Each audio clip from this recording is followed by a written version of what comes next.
आपल्या मुलांना संकटातून बाहेर काढण्यासाठी एक आई काहीही करू शकते असं म्हणतात, मग ती स्वतःच्या जीवाचाही विचार करत नाही।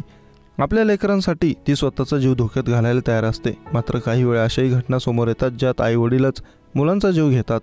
असंच एक धक्कादायक आणि हादरवणारं प्रकरण नुकतंच समोर आलं आहे। यात एका आईने आपल्या 4 मुलांना पाण्याच्या टाकीत फेकून त्यांचा जीव घेतला। पुढे तिने जे केलं ते देखील धक्कादायक होतं।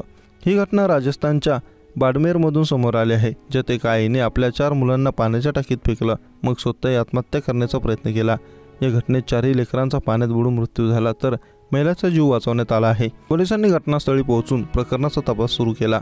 या घटनेची माहिती देताना पोलिसांनी सांगितलं की रविवारी जिल्ह्यातील सदर भागातील धनेका तला गावात ही घटना घडली। यात एका महिलेने आपल्या 4 मुलांना पाण्याच्या टाकीत फेकून दिलं आणि नंतर स्वतःही पाण्यात उडी घेतली।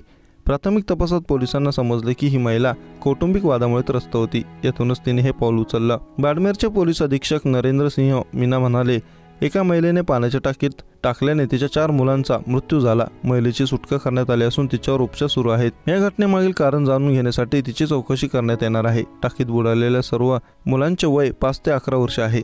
पोलिसांनी दिलेल्या माहितीनुसार महिलेचा पती मजुरीचे काम करतो।